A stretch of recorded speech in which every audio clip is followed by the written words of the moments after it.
ఏంటి రాత్రి అన్నిసార్లు లేసావు? బావ బాగా బాదాడా? ఎన్ని షోలు పడ్డా ఏంటి? షోలా పాడా? బావ పెట్టే గురకలకి గంట గంట మెలకు వస్తుంది అత్త. ఏంటి గురక పెట్టాడా?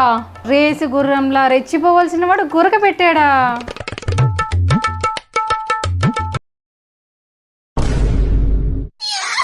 ఏం చేయమంటావు అక్క? బుజ్జిగాడు పుట్టినప్పటి దగ్గర నుంచి సంవత్సరానికి ఒక్కసారి వచ్చే పండగలాగా ఎదురు చూడాల్సి వస్తుంది.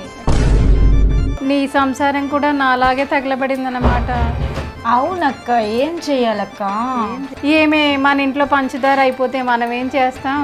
ఇంటికి వెళ్ళి అరుగు తెచ్చుకుంటాం. ఏమే ఉప్పు లేదని కడుపు మార్చుకుంటామా? అది కూడా అంతే, పక్కింటి నుంచి తెచ్చుకోవాలి. పక్కింట్లో ఎవరక్క? ఆ ప్రసాద్ గారా? పక్కింటి ప్రసాద్ కాకపోతే పాలు పోసే ప్రకాష్ గాడు. ఏంటి ప్రకాష్ గాడా? అవునే, నా మనసు దోషిన అందగాడు. అడ్రస్ చెప్పు నీది ఒకసారి. ఆడు చిన్న పిల్లోడు కదా, ఆడికి ఇంకా పెళ్లి కాలేదు. చిన్న పిల్లవాడే కానీ వాని గూటం గుద్దితే గుణపంలా దిగుతుంది. ఏంటి బాబా అన్న, ఇంకోసారి అన్న. చిన్న పిల్లవాడే కానీ వాని గూటం గుద్దితే గుణపంలా దిగుతుంది. ఆడు నీకెలా టచ్ అయ్యాడు? ఒకరోజు నా పరువాలు తక్కువై బరువెక్కిన నా గుండెల వైపు చూసి లీటర్కి 2 లీటర్ల పాలు పోసాడు. అట్లా ఇద్దరి చూపులు కలిశాయి. ప్రకాష్ గారు బాగానే పోస్తున్నాడా నీకు పాలు? చిక్కటి పాలు రోజుకు 5 లీటర్లు పోస్తాడు.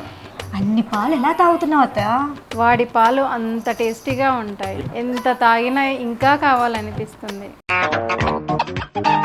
అక్క, నాకు కూడా ప్రకాష్ గారు పాలు పోయమన్నక్క. ఓసే మొద్దు, ఇద్దరికి ఒక్కడే ఎందుకే? పక్కింట్లో పోసే పాపారావుకి పోయమంట. అబ్బో, పాపారావు గడా? వాడు సన్నగా ఉంటాడే, అన్ని పాలు తీసుకురాగలడా? ఓసే తింగర్దానా, సన్నగా ఉన్న వాళ్ళకే బలం ఎక్కువ ఉంటుంది. పక్కింట్లో 10 లీటర్లు పోస్తున్నాడు, నీకు 5 పోయమంట.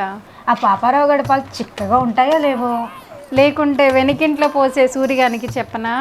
ఈ ఊళ్ళో వాడికంటే గొప్పోడే లేడు. ఏమో అక్క, నాకు నీకు పోసేవాడితోనే నాకు పోయించుకోవాలని ఉంది. పిచ్చిదానా, మనము ఒక్కొన్ని నమ్ముకొని పోయించుకోకూడదే, స్పేర్లో ఇంకొన్ని పెట్టుకోవాలి. ఒక్కొన్ని నమ్ముకుంటే మనకు ఎవరే దిక్కు? అంతేనంటావా? అంతే, నేను ప్రకాష్ గారితో పోయించుకుంటా, నువ్వు సూర్యగాంతో పోయించుకో. బోరు కొట్టిందనుకో ఇద్దరితో పోయించుకో. అంటే ఎక్స్చేంజ్ అన్నమాట. ఇదేదో బాగుందే, నేను ఇద్దరితో పోయించుకుంటా. సరిపోయారు ఇద్దరు. ఓసి నీ భోషానం బద్దలవ్వా, ఒక్కరు సరిపోరే, నీకు ఇద్దరు కావాలా?